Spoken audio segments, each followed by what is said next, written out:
आज digital footprints ने forensic science की दुनिया को हमेशा के लिए बदल दिया है। चलिए इसे समझते हैं। क्या एक स्मार्ट वॉच मर्डर मिस्ट्री सुलझा सकती है? 2016 के विस्कॉन्सिन के खौफनाक केस में ठीक ऐसा ही हुआ।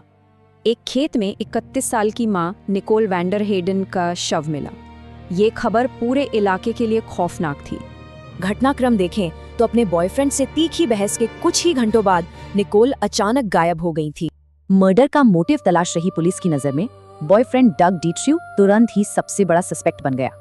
खून से सने जूते और गैरेज में मिले खून के धब्बे सीधे डग की ही तरफ इशारा कर रहे थे। डग को अरेस्ट कर लिया गया।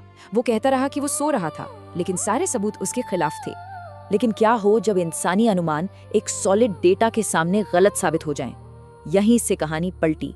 जेल में पूछताछ के दौरान पुलिस का ध्यान डग की कलाई पर बंधे एक साधारण फिटबिट ट्रैकर पर गया।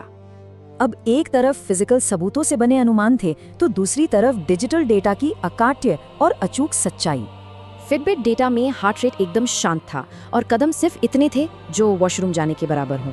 यानी गहरी नींद दर्ज करती इस स्मार्ट घड़ी के साथ मीलों दूर जाकर मर्डर करना फिजिकली बिल्कुल इम्पॉसिबल था।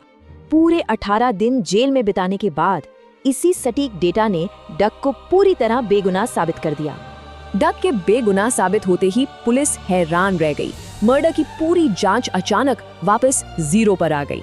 4 महीने बाद क्राइम लैब को बॉडी के पास मिले खून से सने मोजे से एक बहुत बड़ा क्लू मिला। ये डीएनए जॉर्ज बर्च का था। वो हाल ही में इलाके में आया था और उसका क्रिमिनल रिकॉर्ड भी था। बचने के लिए बर्च ने झूठी कहानी रची कि डग ने बंदूक की नोक पर उससे डेड बॉडी को ठिकाने लगवाया।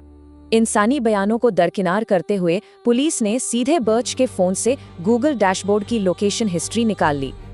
अब यही डिजिटल डेटा मुख्य गवाह था। ये कातिल के हर एक कदम का बिल्कुल सटीक रास्ता दिखा रहा था। डग की घड़ी ने उसकी नींद साबित की, वहीं बर्च के फोन जीपीएस ने मर्डर का हर कदम रिकॉर्ड किया। इस सॉलिड डिजिटल सबूत के सामने कोई कुछ नहीं कह सका। जूरी ने तुरंत जॉर्ज बर्च को उम्र कैद सुना दी। ये केस साबित करता है कि आज के सबसे भरोसेमंद और खामोश गवाह अक्सर इंसान की जेब में होते हैं। तो क्या एकांत में कोई सचमुच अकेला है, या फिर ये डिजिटल गैजेट्स हर पल हमारी निगरानी कर रहे हैं?